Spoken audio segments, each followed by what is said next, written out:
please, don't give me to them. My dad said that people are kind, the child whispered, hiding behind his back when the hunters arrived. Peter's hand tightened around his spear as he pulled Mila closer behind him. The blue-skinned child trembled against his back, her small fingers digging into his worn leather vest. Through the curtain of falling water that concealed their cave, he could make out the silhouettes of the hunters, 5, maybe 6 of them, their outlines distorted by the cascading water. They won't find us if we stay quiet, Sarah whispered, her voice barely audible over the rushing waterfall.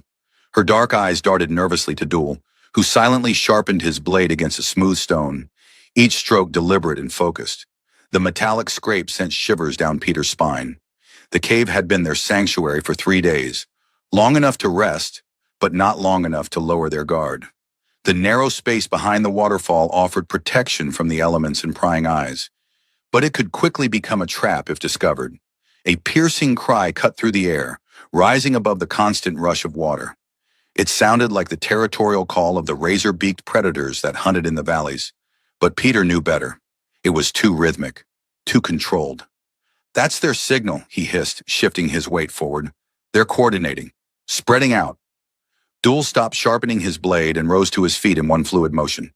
We can't stay here. His voice was a low rumble, calm despite the danger. They'll find the cave soon enough. Mila's grip on Peter's vest tightened. They want to take me back, she whispered, her voice quivering. Please don't let them take me. Peter turned and knelt before the child, looking into her wide, fearful eyes, startlingly violet against her pale blue skin. I promised your father I would keep you safe, he said firmly. And I will. 3 weeks had passed since they'd found Mila clutching her father's body at the edge of the Crimson Forest. The man, clearly not from this world like his daughter, had been mortally wounded, his blue skin ashen and cold. With his dying breath, he had begged them to protect his child from those who hunted her. They hadn't needed to ask who they were. The reputation of the hunters preceded them, merciless trackers who captured rare specimens for the entertainment and experiments of the wealthy.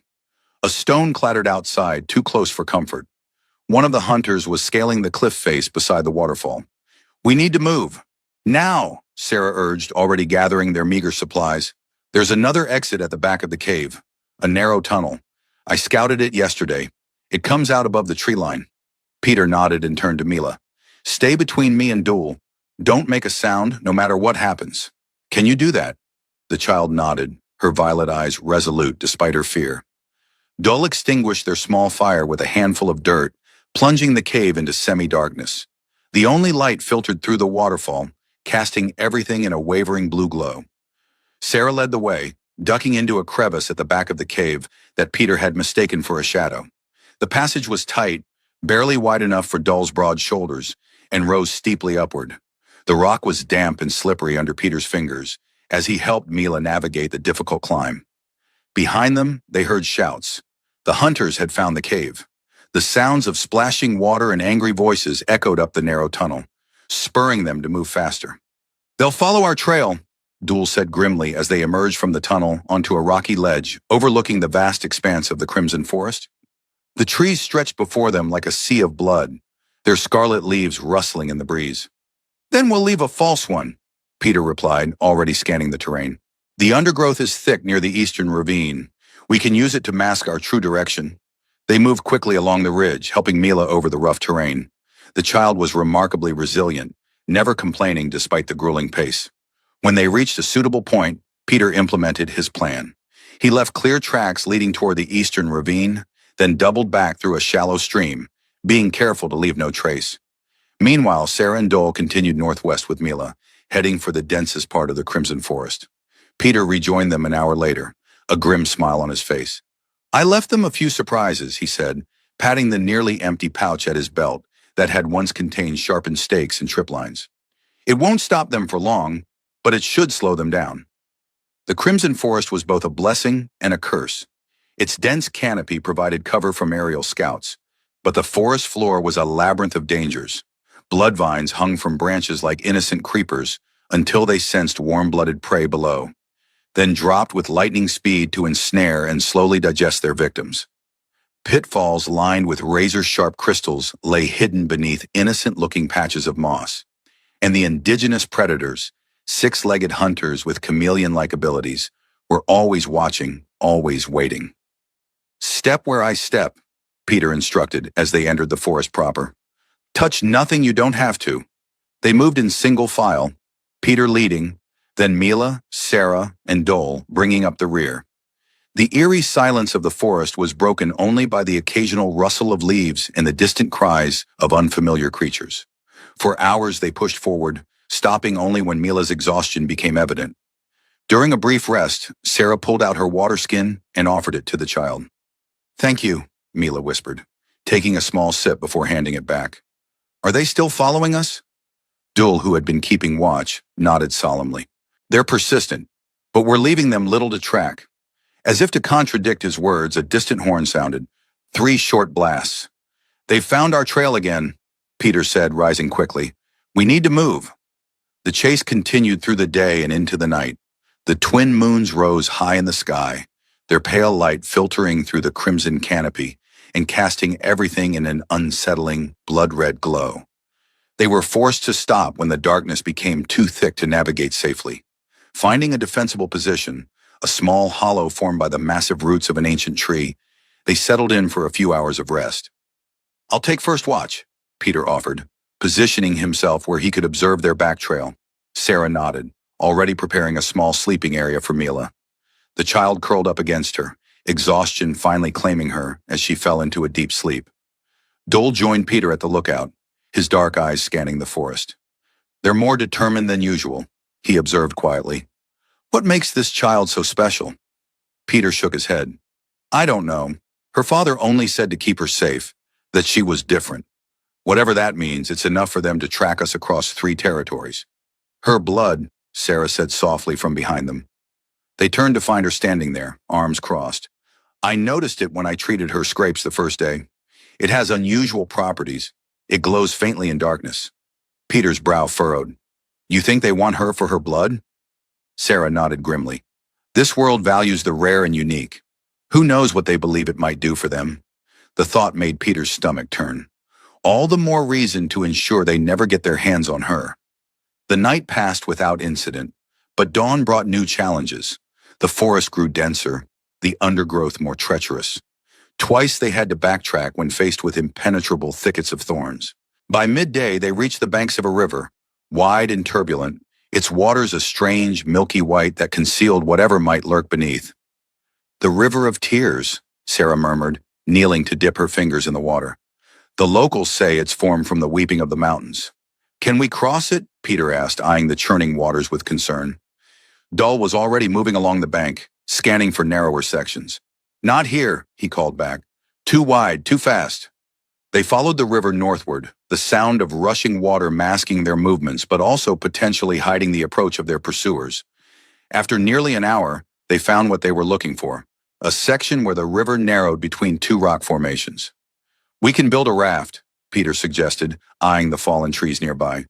It doesn't need to be elaborate, just enough to get us across. They worked quickly, Dole cutting branches with his sword, while Peter lashed them together with vines that Sarah identified as non-predatory. Mila helped gather smaller branches, her small hands working diligently alongside theirs. The raft was crude but functional, a flat platform of logs bound tightly enough to support their weight.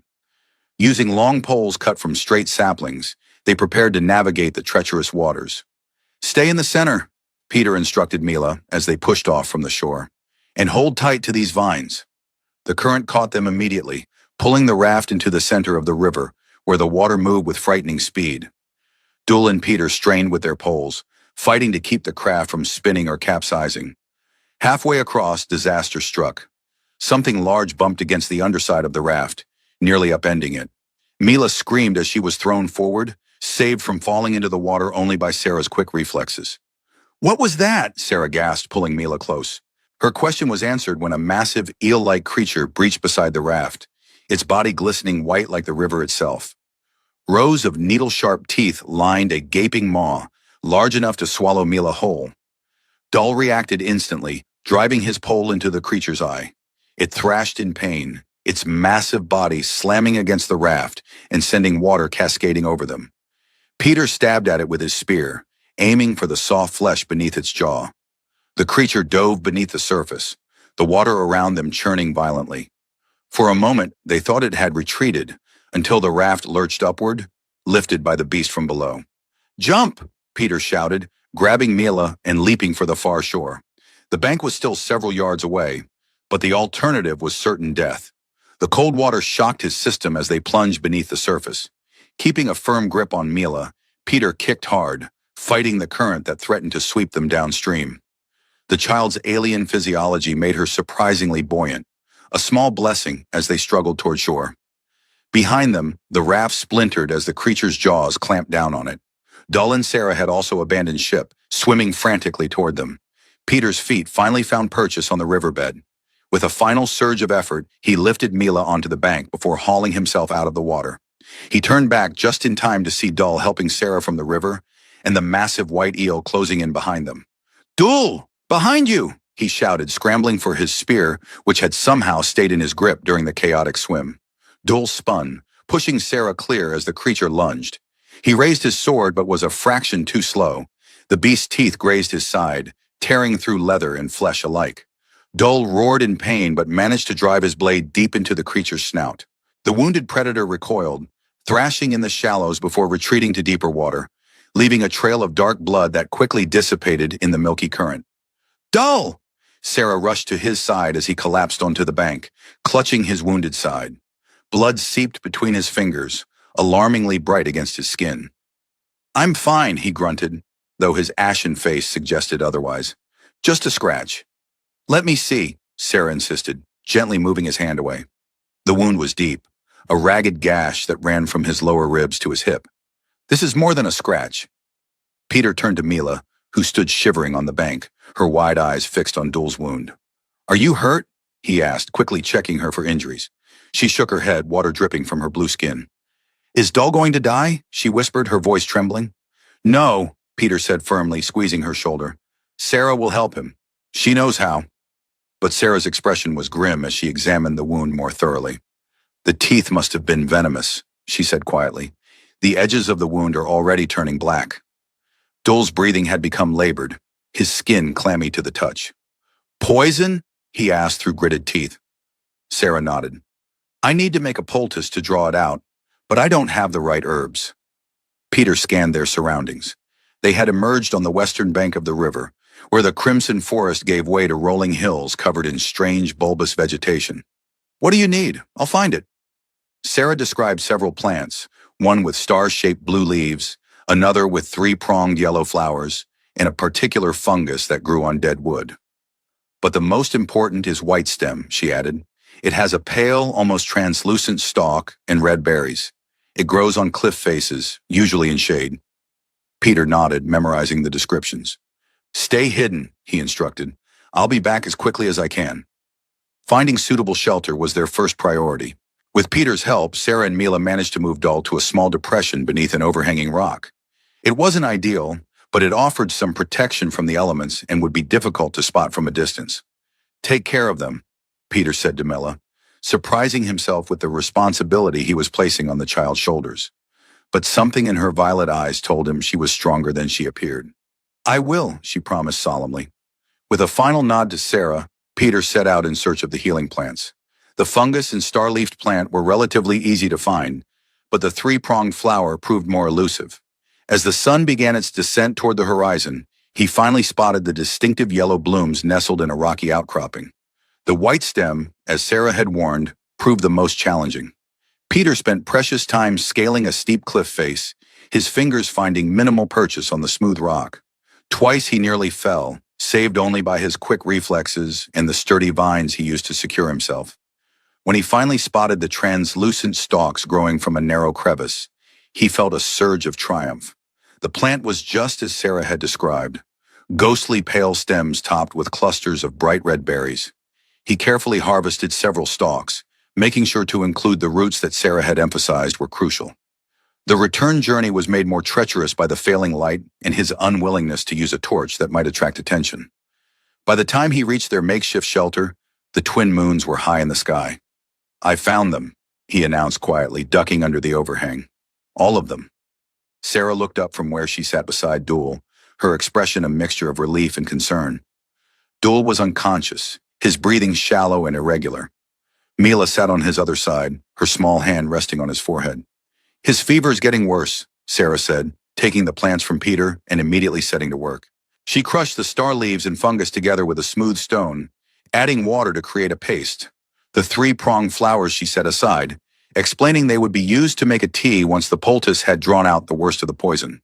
The white stem required more careful preparation. Sarah peeled back the outer layer of the stalk to reveal a gelatinous core that glistened in the moonlight. This she applied directly to the wound, which had now swollen and turned an alarming shade of purple. The poison has spread, she murmured, more to herself than to the others. If I had these herbs sooner... Will he live? Peter asked bluntly. Sarah didn't answer immediately, focusing on binding the poultice in place with strips torn from her own tunic. Finally, she looked up, her eyes shadowed with exhaustion. I don't know. The next few hours will tell. They took turns watching over Dole through the night. When it was Peter's shift, he sat with his back against the rock wall, spear across his knees, dividing his attention between the wounded man and the surrounding darkness. Mila came to sit beside him, her small form a ghostly presence in the moonlight. It's my fault, she whispered, hugging her knees to her chest. If you weren't protecting me, Dole wouldn't be hurt. Peter shook his head. No, little one. Dole made his choice, just as Sarah and I did. We protect you because it's right, not because we have to. But why? She pressed, her violet eyes searching his face. Why would you risk so much for someone you barely know? It was a question Peter had asked himself many times over the past weeks. Why had they taken on this burden, this danger? The answer came to him with surprising clarity. Because your father looked at us and saw something worth trusting, he said slowly. In a world where trust is rare, that means something. And because you deserve a chance to live without fear. Mila was silent for a long moment. My father said humans were different, she finally said. He said your kind had capacity for great cruelty, but also great kindness.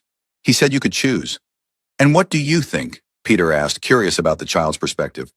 I think he was right, she said simply. The hunters choose cruelty. You, Sarah, and Dole choose kindness. Her words stayed with Peter long after she had drifted off to sleep, her head resting against his arm. The simplicity of her assessment cut through the complexity of their situation, reducing it to its essence, a choice between cruelty and kindness. Dawn brought a measure of hope. Dole's fever had broken during the night, and though he remained weak, the blackness around his wound had receded. Sarah's herbal knowledge had saved his life. You look terrible, Dole croaked when he finally opened his eyes to find all three of them hovering over him. You should see yourself, Peter replied with a relieved grin.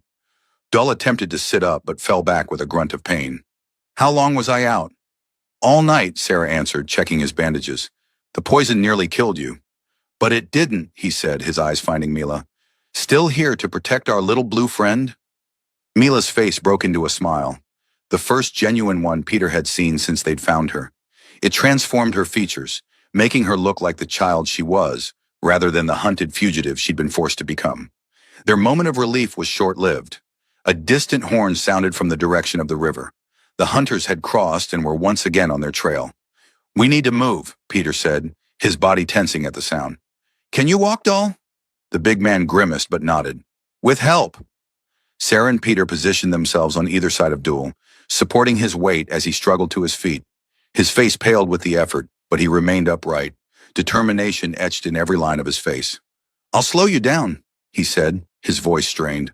You should leave me. Not a chance, Peter replied firmly. We move together or not at all. Their progress was painfully slow. Dole could manage only a shambling walk, and they had to stop frequently to rest. By midday, they had covered less ground than they would normally traverse in an hour. The land rose steadily before them, the rolling hills giving way to more rugged terrain.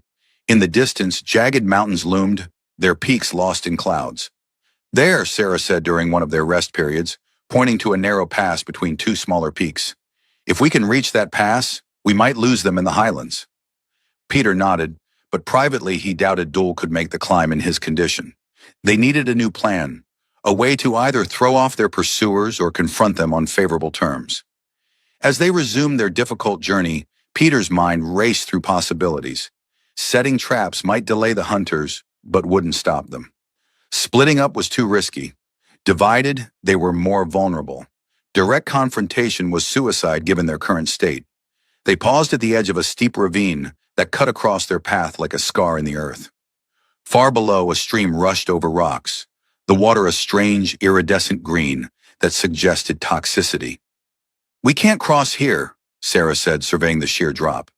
"We'll have to find another way around." Dull leaned heavily against a boulder, his face drawn with pain despite his efforts to hide it. "Or we make our stand here," he suggested. "The ravine at our backs forced them to come at us head-on." Peter was about to reject the idea when a flicker of movement in the valley below caught his eye. He signaled for silence and dropped to a crouch, gesturing for the others to do the same. Through a gap in the rocks, they could see a makeshift camp nestled in a protected hollow. Tents of animal hide were arranged in a rough circle around a central fire pit. Men moved among them, not just any men, but hunters, identifiable by their distinctive leather armor, adorned with trophies from their kills. "It's their base camp," Peter whispered, counting at least a dozen figures. "The ones tracking us must be a smaller scouting party." Sarah's expression darkened. "There are too many. We can't possibly fight them all." "No," Peter agreed, "but now we know where they are, and knowledge is a weapon in itself."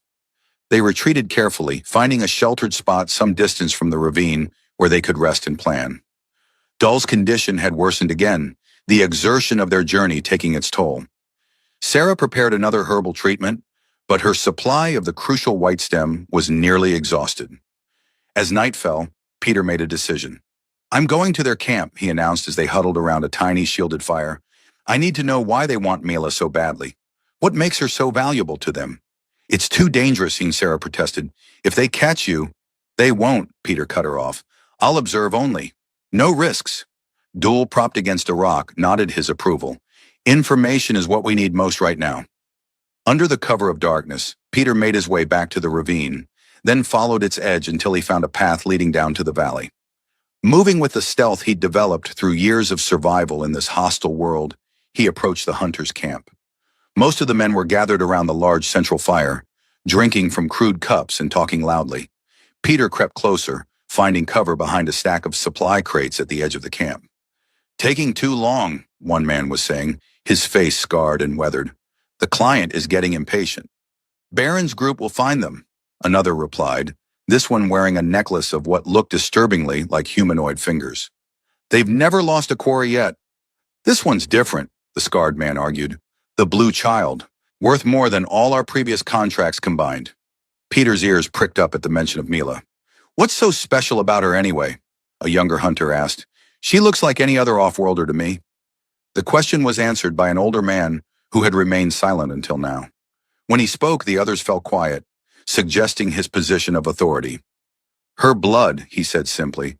"The client believes it contains the key to extended life, perhaps even immortality." Murmurs rippled through the group at this revelation. "Immortality," the young hunter scoffed. "Sounds like superstition to me." The leader fixed him with a cold stare. "It doesn't matter what you believe. What matters is that the client is willing to pay an amount that would make each of us wealthy beyond imagination. All we need to do is deliver the child, alive and unharmed." "And the others with her?" someone asked. The leader shrugged. "Kill them. They're nothing but obstacles." Peter had heard enough. Carefully, he backed away from his hiding place, mind racing with the implications of what he'd learned. Immortality. It seemed fantastical, yet he had seen enough of this strange world to know that what seemed impossible often wasn't. He was nearly clear of the camp when disaster struck. A sentry he hadn't noticed emerged from behind a tent, nearly colliding with him. There was a moment of mutual surprise before the man opened his mouth to shout an alarm. Peter reacted instinctively, driving his fist into the man's throat, crushing his windpipe before he could make a sound. The hunter collapsed, choking silently, but the damage was done. Another sentry had spotted the commotion and raised the alarm. Abandoning stealth, Peter sprinted for the path leading up from the valley. Shouts erupted behind him, followed by the distinctive whistle of arrows cutting through the air. One grazed his shoulder, leaving a burning trail across his skin, but he didn't slow. He reached the path and began the steep climb. Loose rocks sliding beneath his feet. Behind him, the hunters were organizing a pursuit, their voices carrying clearly in the night air. Peter pushed himself harder, ignoring the burning in his lungs and the warm trickle of blood down his arm. He had to reach the others, to warn them of the imminent danger. When he finally crested the ridge, he found Sarah waiting anxiously, spear in hand. "I heard shouting," she said, her eyes widening at the sight of his wound. "What happened?" "No time," he gasped, pushing past her. "We need to move. Now." Back at their temporary shelter, Dole was already on his feet, leaning heavily on a makeshift staff but determined. Mila stood beside him, her small face serious as she helped gather their few possessions. "They know about her blood," Peter explained as they moved out, heading away from the ravine as quickly as Dole's condition would allow. "Someone is paying them to capture her. They believe her blood holds the secret to immortality." "Immortality?" Sarah repeated incredulously. "Is that possible?" "I don't know," Peter admitted, "but it explains their persistence." Mila had gone very still. "My father said they would never stop," she whispered. "That's why he brought me here, to this world. He thought we could hide." The revelation that Mila and her father had intentionally come to this dangerous world raised new questions, but there was no time to explore them. The hunters would be on their trail soon, and in greater numbers than before. "We need a new plan," Dahl said, grimacing with each step. "We can't outrun them, not with me like this." Peter nodded grimly.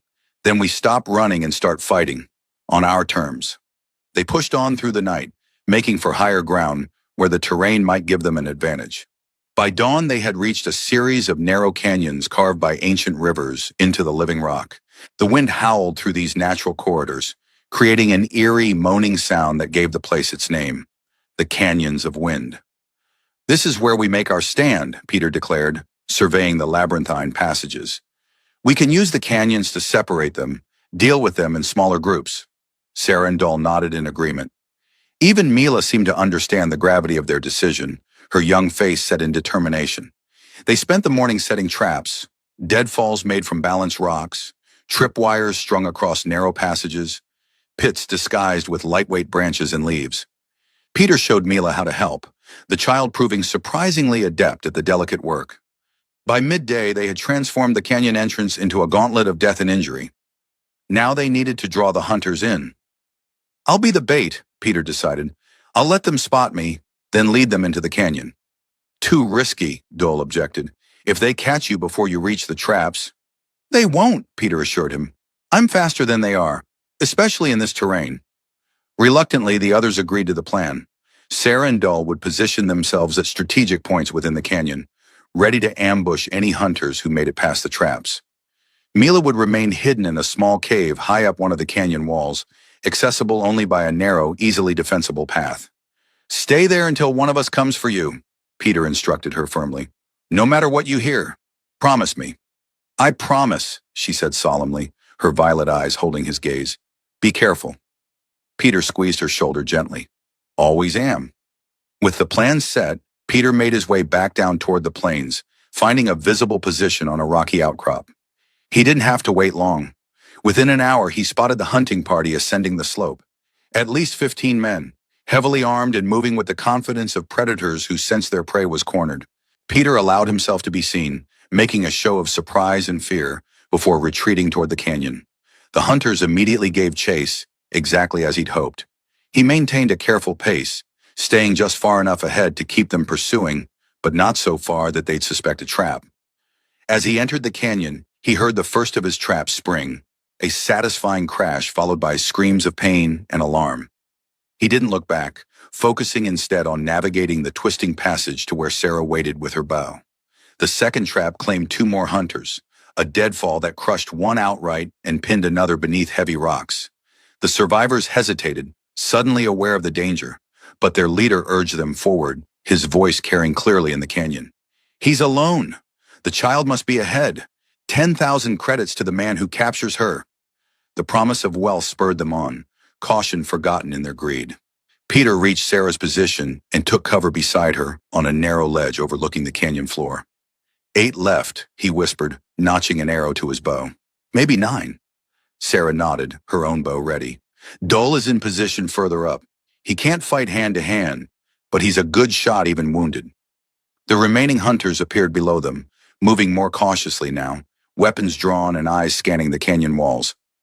Peter waited until they were directly beneath the ledge, then gave a low whistle, the signal to attack. Arrows rained down on the hunters, finding gaps in their leather armor, or piercing exposed throats and faces. 3 fell in the first volley, dead before they hit the ground. The others scattered, seeking cover among the rocks. "Up there!" one shouted, spotting Peter and Sarah on their ledge. He raised his crossbow, but Sarah's arrow took him in the eye before he could fire. The remaining hunters retreated around a bend in the canyon, regrouping beyond the range of Peter and Sarah's bows. Peter signaled to Sarah, and they quickly changed position, moving to another prepared vantage point further up the canyon. From their new position, they could see the hunters conferring, their leader gesturing angrily. Then, to Peter's alarm, they split into 2 groups, one continuing up the main canyon, while the other began scaling the wall toward a side passage. "They're trying to flank us," he hissed, "and that passage leads toward Mila's hiding place." Sarah's face paled. "Go," she urged. "I can handle these ones." Peter didn't hesitate, scrambling up a narrow chimney in the rock that served as a shortcut to the upper canyon levels. His muscles burned with the effort, but fear for Mila drove him onward. He emerged onto a ledge just as the flanking group of hunters reached the side passage. There were 4 of them, moving swiftly and confidently across terrain that should have been unfamiliar. Either they were exceptionally skilled, or they had somehow obtained knowledge of the canyon's layout. Peter moved parallel to them, staying high and out of sight. He needed to get ahead of them, to reach Mila before they did. A gap appeared in the canyon wall, too wide to jump, but crossable via a fallen log that formed a natural bridge. Peter hesitated only briefly before making the perilous crossing, the log shifting alarmingly beneath his weight. Once across, he increased his pace, taking risks he would normally avoid. Leaping gaps, sliding down loose scree, climbing near vertical faces with minimal handholds. His heart pounded not from exertion, but from fear. Fear that he would be too late. The cave where they had hidden Mila came into view ahead, just as Peter spotted the hunters emerging onto the same ledge from another route. They had beaten him there, but only just. Without thinking, Peter let out a war cry, drawing his knife as he charged. The hunters turned, surprised by the attack from behind. Peter crashed into the first one before he could raise his weapon, driving his knife up under the man's ribs. Hot blood gushed over his hand as he twisted the blade, ensuring a fatal wound. The other 3 recovered quickly, forming a semicircle around Peter with weapons drawn. One carried a wicked-looking curved sword, another a short spear, and the third a pair of serrated daggers. "You're persistent, I'll give you that," the one with the sword said, his scarred face twisting into a sneer. "But it's over now. Tell us where the child is and we might let you live." "Come and find out," Peter growled, shifting his grip on his bloodied knife. They attacked in unison, a coordinated assault that spoke of long experience fighting together. Peter ducked the sword, blocked the spear with his forearm, but one of the daggers found his thigh, slicing deep. He grunted in pain but didn't falter, driving his shoulder into the dagger wielder's chest and sending him staggering backward. The fight was brief but vicious. Peter fought with the desperation of a man protecting something more valuable than his own life. He took wounds, a slice across his back, a deep cut on his arm, but gave worse than he received. The dagger wielder fell first, his throat opened by a lucky slash. The spearman followed, his weapon turned against him in a quick reversal that left him impaled on his own blade. The swordsman proved more challenging. He was skilled and strong, his blade moving in blurring arcs that Peter could barely track, let alone defend against. A slash opened Peter's cheek to the bone, and another nearly took his hand off at the wrist. Bleeding from multiple wounds, Peter was forced back step by step, his strength failing. The swordsman sensed victory, pressing his advantage with increased ferocity. In a desperate gambit, Peter allowed himself to stumble, appearing more grievously wounded than he was. The swordsman moved in for the kill, sword raised for a decapitating strike. At the last possible moment, Peter surged upward, inside the arc of the sword, driving his knife into the man's throat with every ounce of strength he had left. The swordsman's eyes widened in shock, his own attack forgotten as his life's blood poured out around Peter's embedded blade. He made a wet, gurgling sound, then collapsed, dead before he hit the ground. Peter stood swaying, blood streaming from his numerous wounds. The world seemed to tilt around him, darkness encroaching at the edges of his vision. With tremendous effort, he staggered toward Mila's cave, determined to ensure she was still safe. "Mila," he called weakly, his voice barely above a whisper. "It's me. It's safe to come out." There was no response. Fear gave him a fresh surge of strength as he reached the cave entrance and peered inside. The small space was empty. "Mila!" He called more urgently, panic rising in his chest. Had the hunters somehow reached her first? Had she fled in fear? A small sound from above made him look up. There, clinging to a tiny ledge near the cave ceiling, was Mila, her blue skin blending remarkably well with the shadowed rock. "Peter?" she whispered, her violet eyes wide with fear. "Is it really you?" "It's me," he confirmed, relief washing over him. "You can come down now. You're safe." She descended with surprising agility, dropping the last few feet into his arms. He winced as her weight pressed against his wounds, but held her tightly nonetheless. "I heard fighting," she said, her face buried against his chest. "I was so scared." "I know," he soothed, stroking her hair. "But you did exactly what you should have. You stayed hidden." A shout from below drew their attention. More hunters? Peter wasn't sure he had the strength to face another fight. But the voice that called his name wasn't that of a hunter. It was Sarah's. She appeared on the ledge moments later, bow in hand and a fresh cut across her forehead, but otherwise unharmed. "Peter!" she exclaimed, rushing to his side when she saw the extent of his injuries. "Gods, you're a mess." "You should see the other guys," he joked weakly, then swayed alarmingly as his strength finally gave out. Sarah caught him before he could fall, easing him to a sitting position with his back against the rock wall. "Dole?" he asked through gritted teeth as she began examining his wounds. "Alive," she confirmed. "He got 2 more with his bow. The rest fled when they realized how many they'd lost." "They'll be back," Peter said grimly. "With more men?" Sarah nodded, tearing strips from her tunic to bind his worst wounds. "But not today. We've bought ourselves some time." Mila watched anxiously as Sarah worked, her small hands clenched together. "Can I help?" she asked timidly. Sarah gave her a gentle smile. "Yes, little one. Fetch my pack from the cave. I have herbs that will help stop the bleeding." With Mila's assistance, Sarah treated Peter's wounds as best she could. None were immediately life-threatening, but the cumulative blood loss had weakened him significantly. He would need time to recover, time they might not have. "We need to move," Peter insisted once Sarah had finished her ministrations. "Find somewhere more defensible." "You're in no condition to travel," Sarah objected. "Neither is Dull." "We can't stay here," he argued. "They know where we are now." Their debate was interrupted by a strange sound, a low, rumbling growl that seemed to come from everywhere and nowhere at once. Mila gasped, pressing closer to Peter's side. "What was that?" Sarah whispered, reaching for her bow. The answer came in the form of a massive shape that materialized at the edge of the ledge. A wolf-like creature with shaggy blue fur and eyes that glowed like embers in the gathering dusk. It was easily twice the size of a normal wolf, its shoulders level with Sarah's chest. Peter tried to reach for his knife, only to remember it was still embedded in the swordsman's throat. Sarah had knocked an arrow but hesitated to fire, something in the creature's demeanor giving her pause.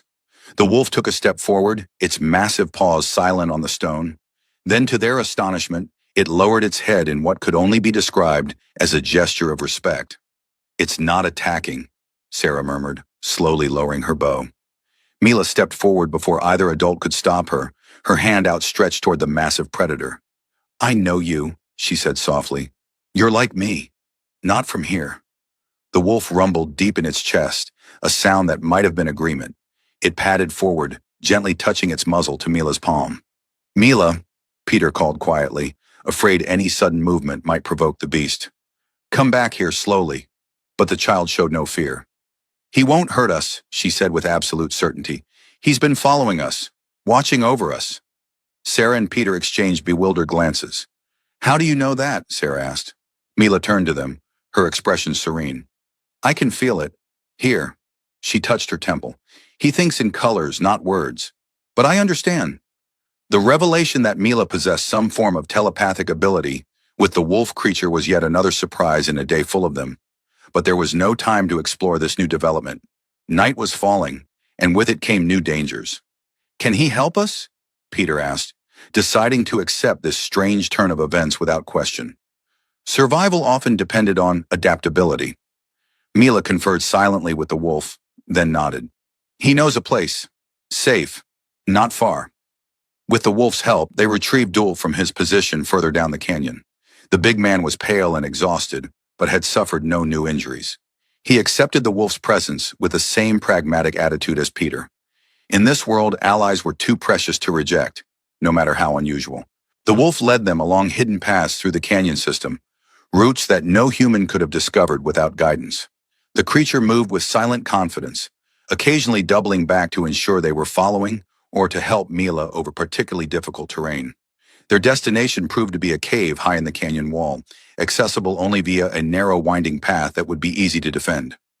Inside, the cave opened into a surprisingly spacious chamber with a small freshwater spring bubbling from the rock and draining away through a crack in the floor. Perfect, Sarah breathed, helping Dole to sit against the wall. The wolf remained at the entrance, its massive body effectively blocking the only way in or out. It seemed to have appointed itself their guardian, a role they were grateful to accept given their weakened state. Safe for the moment, they allowed themselves to rest.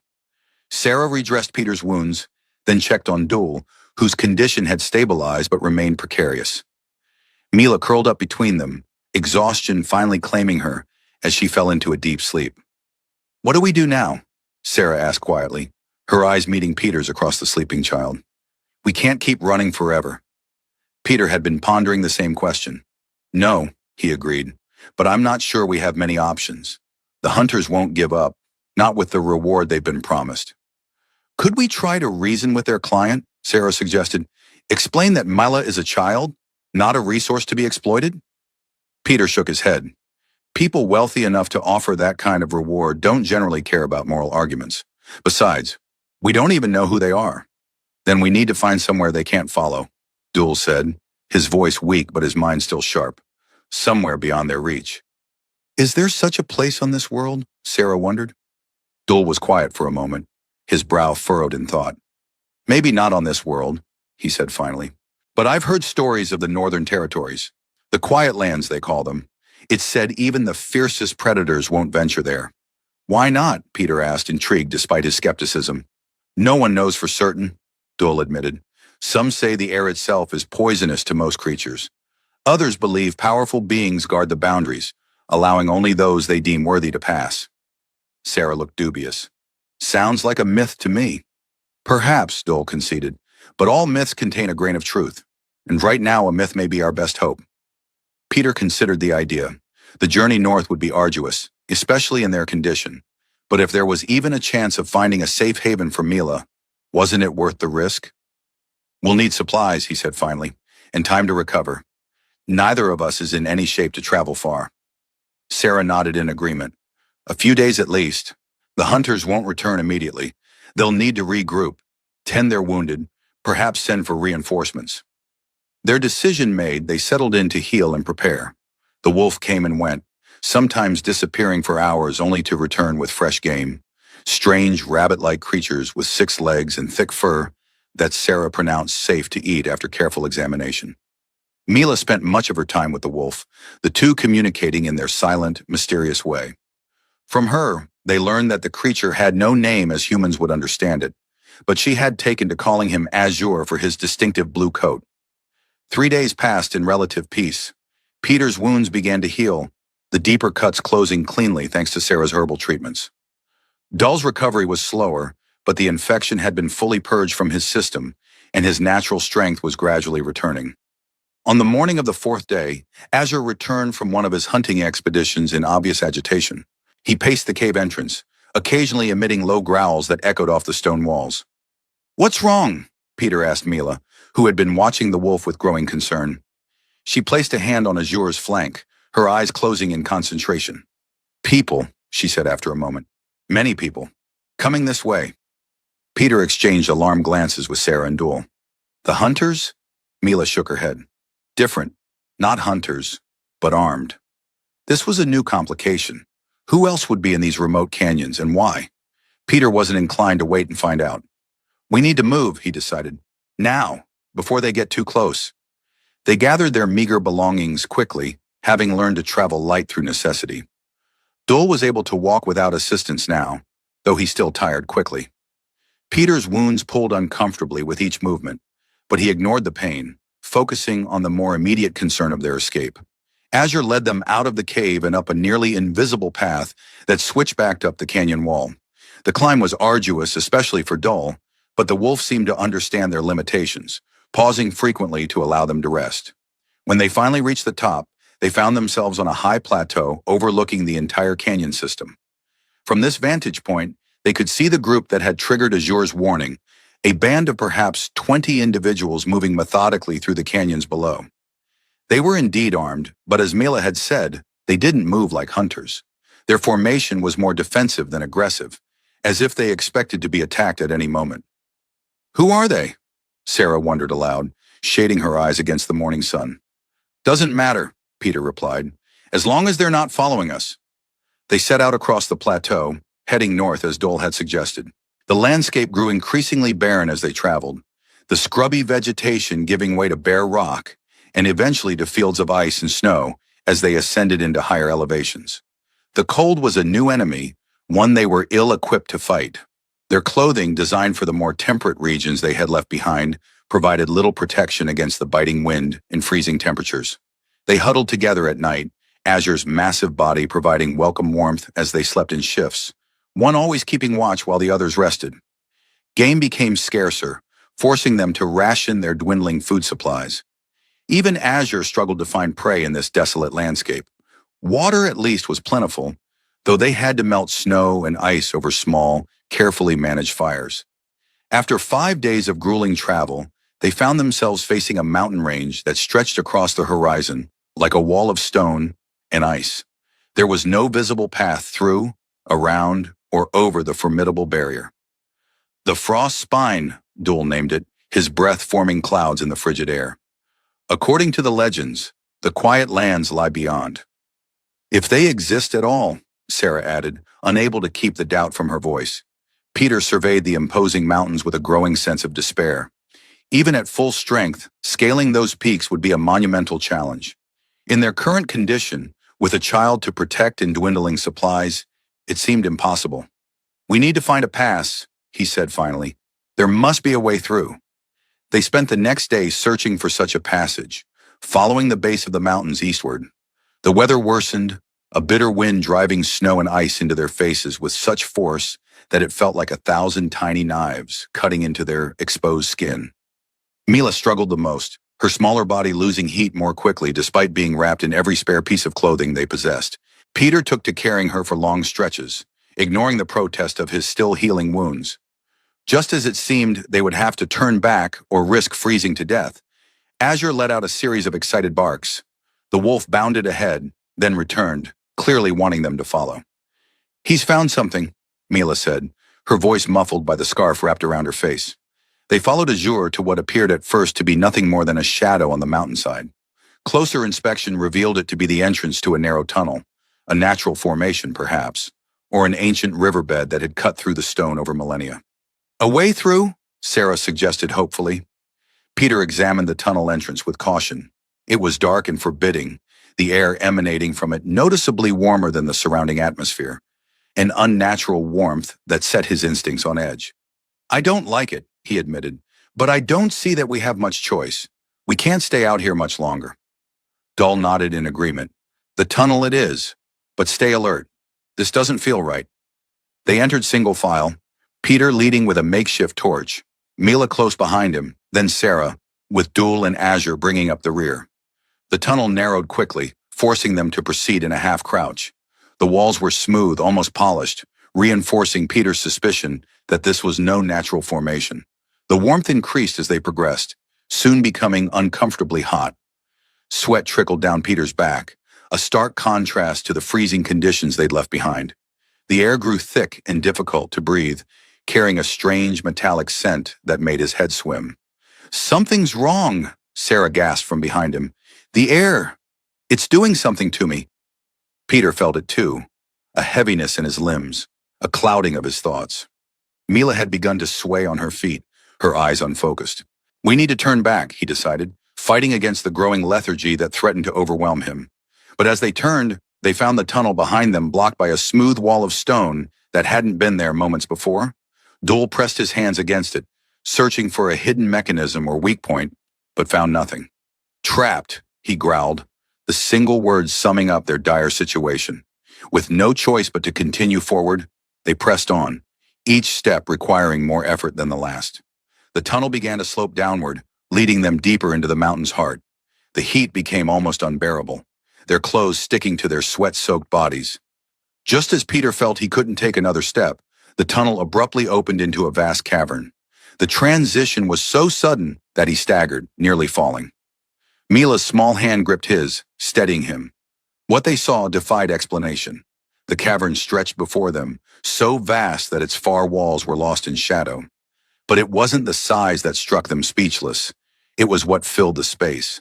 Structures rose from the cavern floor, buildings of a design unlike anything Peter had ever seen, constructed of a material that seemed to glow with an inner light.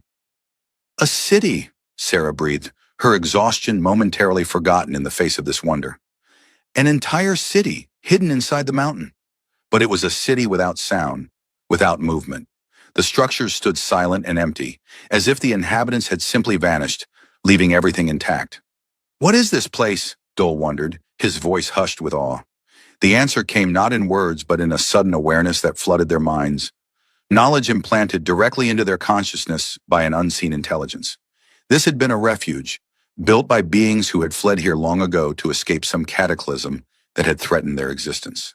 They had created this hidden world, sealed away from the dangers outside, and lived here for generations. But something had gone wrong. The same technology that had sustained them had eventually failed, or perhaps been sabotaged. The inhabitants had died or fled, leaving behind only their empty city and the automated systems that still functioned after untold years. The knowledge faded as quickly as it had come, leaving them disoriented and shaken. "Did you feel that?" Peter asked, needing confirmation that he hadn't imagined the strange mental intrusion. The others nodded, equally disturbed. Only Mila seemed unsurprised. "They're still here," she said simply. "Not gone. Just changed." Before Peter could ask what she meant, movement caught his eye. Figures were emerging from the shadows between the buildings. Tall, slender beings with skin that shimmered with the same luminescence as the structures around them. They moved with fluid grace, approaching the small group of travelers with neither haste nor hesitation. Peter instinctively reached for his weapon, but found his arm wouldn't respond to his command. The others appeared similarly affected, frozen in place by some invisible force. The beings surrounded them, their featureless faces betraying no emotion. One stepped forward, its form seeming to ripple and shift as it moved, never quite settling into a fixed shape. "You bring violence to our sanctuary," a voice spoke directly into their minds. "Your thoughts are filled with conflict, with pursuit and evasion." "We had no choice," Peter responded, surprised to find he could still speak. "We're protecting the child. Others hunt her." The being's attention shifted to Mila, who met its gaze without fear. For a long moment, they seemed to communicate silently, much as she did with Azure. "You are not of this world," the being finally said, addressing Mila directly. "Nor are you entirely of your own. You are between." Mila nodded as if this made perfect sense. "My father said we were travelers, that our kind had been traveling between worlds for a very long time. And these others?" the being inquired, indicating Peter, Sarah, and Dul. "They are not of your kind, yet they risk their lives to protect you." "They're my friends," Amila said simply. "My family now." The being seemed to consider this, its form shifting subtly. "Family," it repeated, the concept apparently novel. "Bonds not of kind, but of choice." "Yes," Mila confirmed. "The strongest bonds." Another silent exchange followed, during which the other beings moved closer, examining the travelers with what felt like curiosity. Azure growled low in his throat but made no move to attack, sensing perhaps that aggression would be futile against these strange entities. Finally, the first being addressed them all again. "We have existed here in isolation for time beyond your comprehension. Once we had physical form like yours. Now we are different, but we remember what it was to be vulnerable, to need sanctuary." Hope stirred in Peter's chest. "Then you'll help us?" "We will allow you passage through our domain," the being clarified. "Beyond lies the land you seek, where those who hunt you cannot follow.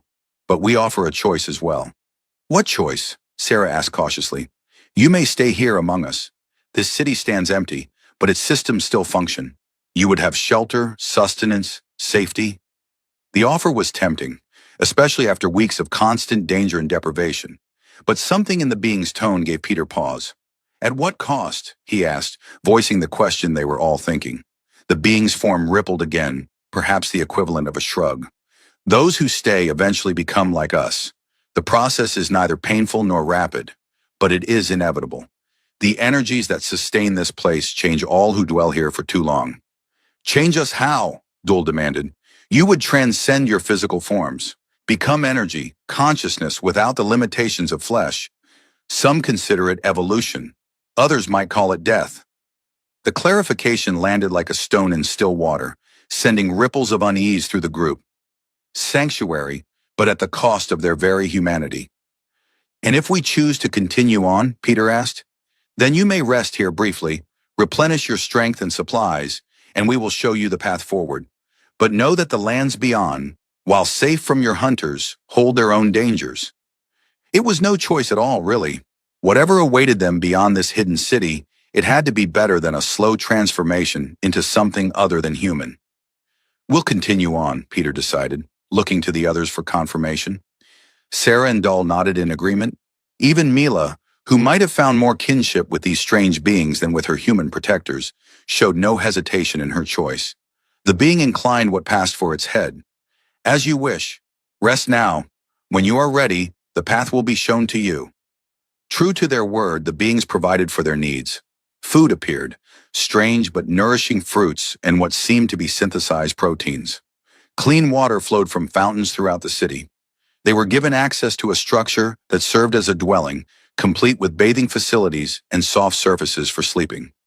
For 2 days they rested, recovering their strength and treating their remaining injuries. The beings kept their distance, observing but not interfering.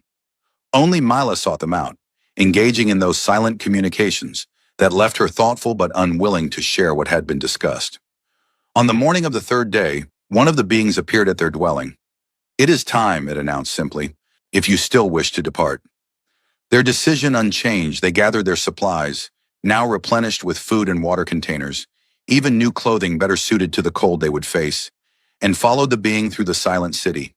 Their guide led them to the far side of the cavern, where a tunnel similar to the one they had entered through awaited. This will take you to the surface, the being explained. Beyond lies the land your companion spoke of, what you call the Quiet Lands. Why is it that our hunters cannot follow us there?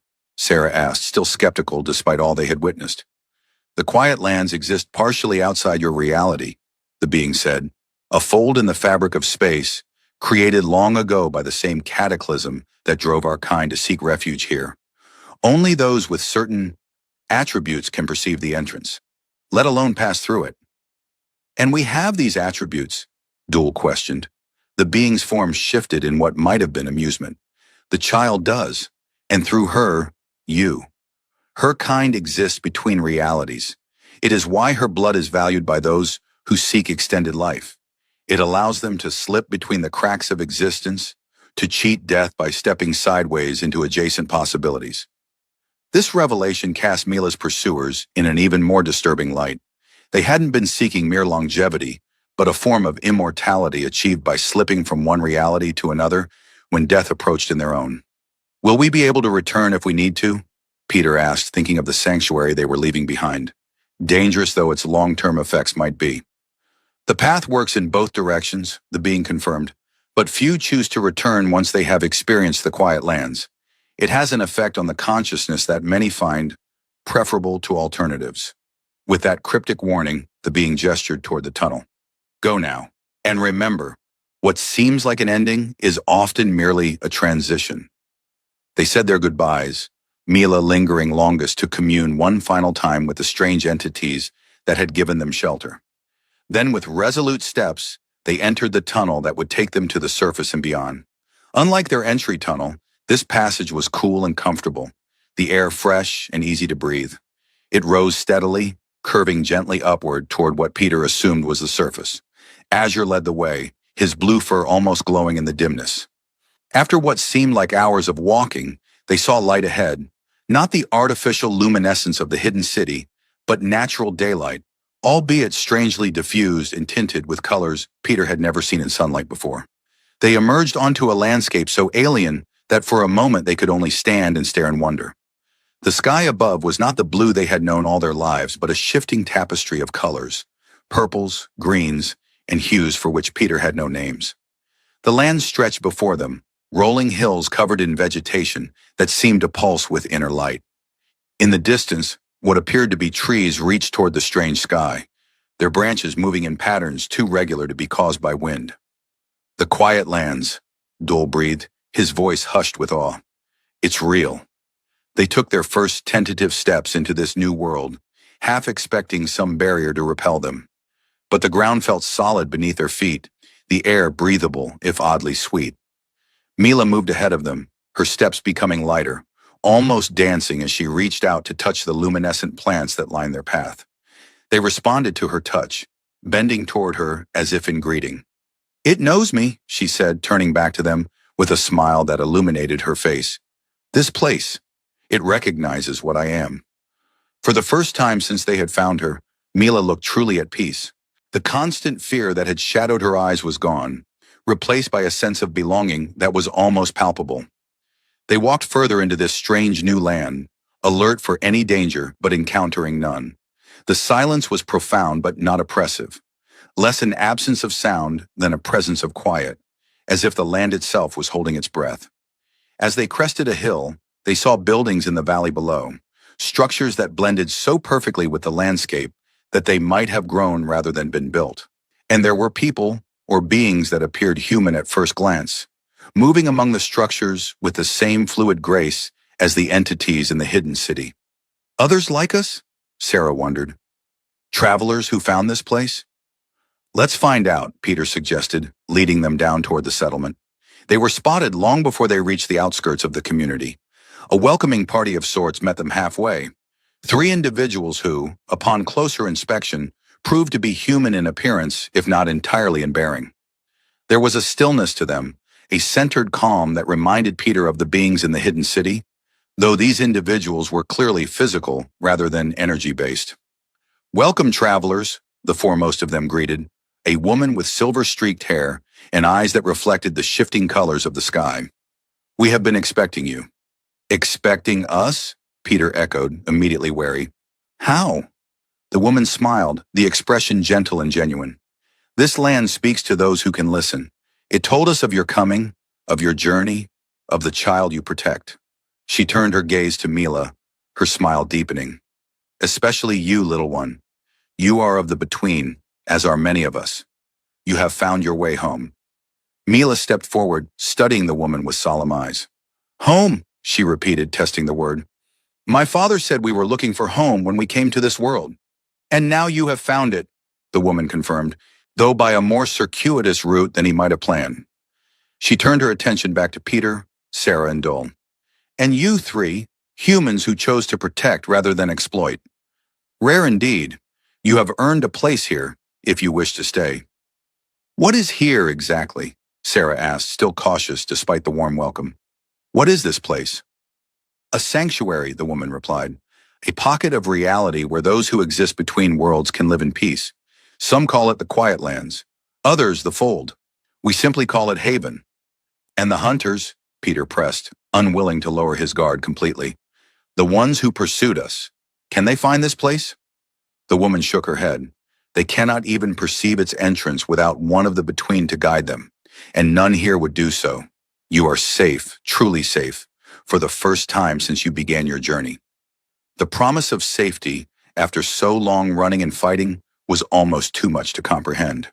Peter exchanged glances with Sarah and Dole, seeing his own cautious hope reflected in their eyes.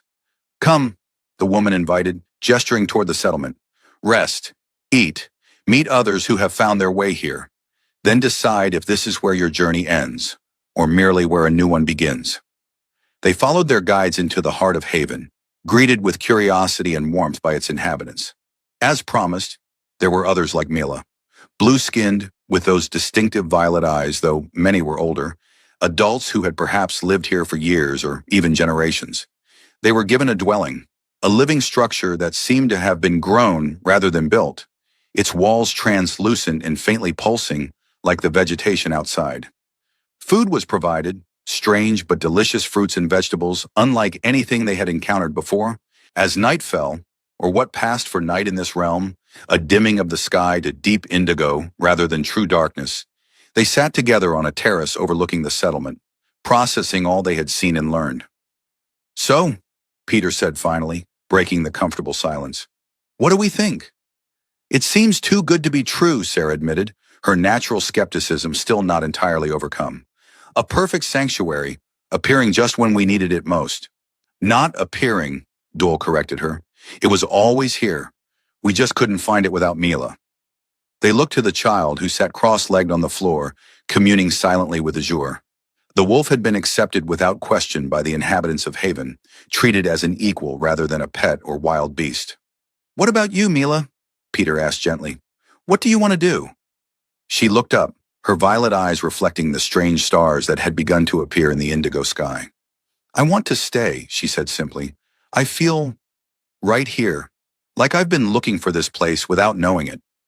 Peter nodded, having expected as much. The child had found her people, a place where she wasn't hunted or feared, but celebrated for what she was. How could they deny her that? "And you?" he asked, turning to Sarah and Dole. "This isn't your world, not mine either, for that matter." Dole shrugged his massive shoulders. "What waits for me out there? More fighting, more surviving day to day. Here, here there could be peace." "Peace sounds good," Sarah agreed softly. "I've almost forgotten what that feels like." Peter leaned back, considering. They had all been wanderers before finding Mila, outcasts in their own way, moving from place to place, never truly belonging anywhere. Perhaps that was why they had been able to perceive the entrance to the quiet lands. Perhaps they too existed partly between, without even knowing it. "Then we stay," he decided, "at least for now. See if this place is truly what it appears to be." Mila's face lit up with joy, and even Azure seemed to approve, his tail thumping against the floor in a rare display of canine behavior. The days that followed were a period of adjustment and discovery. They learned more about Haven and its inhabitants, a diverse community of beings from various realities who had found their way to this sanctuary over countless generations. Some were like Mila, blue-skinned and violet-eyed. Others appeared human but possessed abilities that set them apart. Still others were more alien in appearance, their forms strange and wonderful to behold. What united them all was a sense of belonging, of having found their place in a multiverse that had often rejected or exploited them for their differences. In Haven, those differences were celebrated, even revered. Mila flourished in this environment.